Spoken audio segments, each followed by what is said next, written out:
He said, there might even be somebody here in the room tonight who would would be willing to go to Peru and work with the churches in Peru and work with the people in Peru. And folks, let me tell you, I sat there and said, nope, that's not for me. I don't even speak Spanish. How can I go to Peru? But this little voice kept on coming on in my ear. Gene, listen up. I want you to listen to this now. And I'm going, yeah, but I can't speak Spanish. Again, that was in November of 05. In August of 06, Marilyn and I went for our first trip to Peru.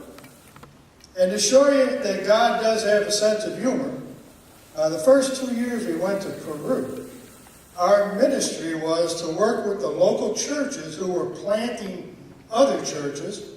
And all we did from sunup to sundown for 2 weeks was go from door to door, talking with people, sharing the gospel message, and letting them know a new church came to town, because they gave us an interpreter. So you see, I didn't need to learn how to speak Spanish for that. But what we have learned in going to Peru is we can be part of a ministry that belongs to the Lord. And we have done just about anything and everything that He has presented or put before us. Like I say, we started out going door to door, and from that we got involved with working with the children and the churches. And after we worked with the children for a couple of years, all of a sudden we decided that the Lord wanted us now to go outside of the walls of the church, which is something we all need to do. So we went into the public schools. Marilyn and I went into the public schools for 2 years, working with 3rd, 4th, and 5th graders, and taught them the right way to wash their hands and brush their teeth. Now you might say, well, gee, that's kind of basic and simple.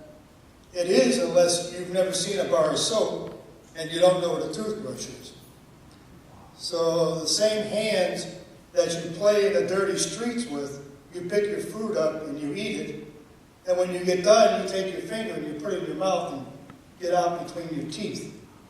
Most of the children in Peru suffer from dysentery because of that. But you know, getting into the public schools wasn't just about teaching the kids how to brush their teeth or teaching them how to wash their hands. The idea was to go into school and share the gospel message. We taught the children how to sing songs, worshiping God. We taught the children and showed them veggie movie tales. I mean, if you don't know veggie movies. And then at the end, I would present the gospel message to the children and extend an opportunity to them to accept or ask the Lord Jesus to come into their hearts. And afterwards, we would then pray. They would pray out loud. Because I told them, Jesus, when He died on the cross, they didn't hide the cross. So it's important that you confess with your mouth and you ask Him to come into your life. And throughout those classrooms for the whole 2 years, the 2 years that we did that, you could hear children praying all over the rooms. We met with an average of 2,500 children each year that we were down there. Not only did the children pray, but so did the school teachers. And so did school principals. So you see, brushing teeth and washing hands was nothing but a way to open a door to get into the schools. For about a second, then I said, you know what? I speak a little bit of Spanish, but I understand very little. So no matter what they say, they can't insult me. So we went into the high schools and did the same kind of program. Met with about 2,500 children, again in a classroom-type program. And Marilyn put on about 40 minutes on portion control, and she can share that with you when she comes up. But the precious part was the closing, the last 15 minutes. When again, in a high school setting, give the children the gospel message and let them decide that they are sick, just like all of us were. But that there is a way to get out of that problem. There is a way to correct it. And that's through the Lord Jesus Christ. Like I say, we go down there. We go down each year for 4 weeks now. We've gone down several years for 6 weeks. But now we're back to 4 weeks. We work with the local churches and any kind of ministry that they want us to work in. Our primary goal the last 2 or 3 years has been working with the seniors of the churches, or people who are shut in who can't get to the church. In Peru, the only way you get to church in most places is you walk. You know how all of our parents used to walk 10 miles to school every day? Remember those days? Well, down there they walked 3 to 4 miles to get to the church. But also, guess what they did?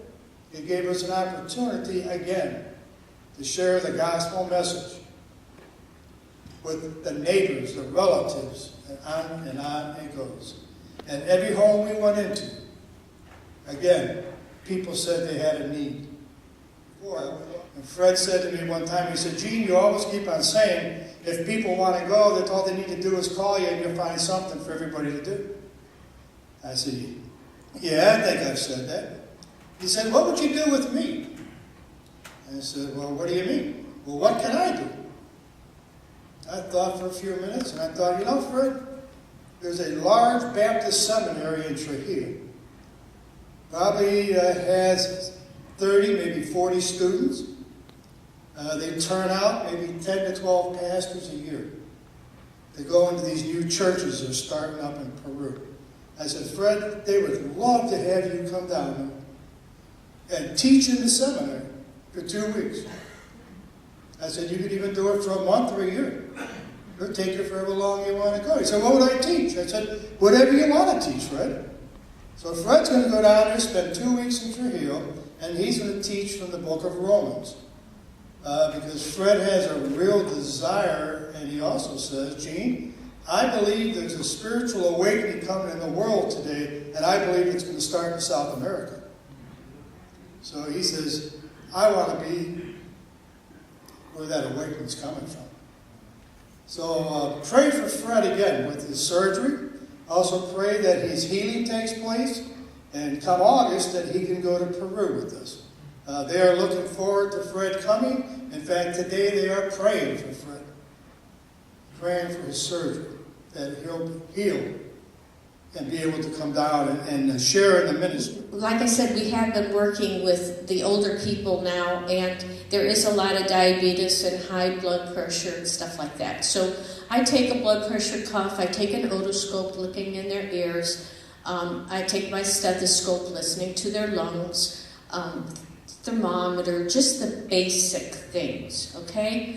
And I try to work with teaching things that you can do without needing medicine.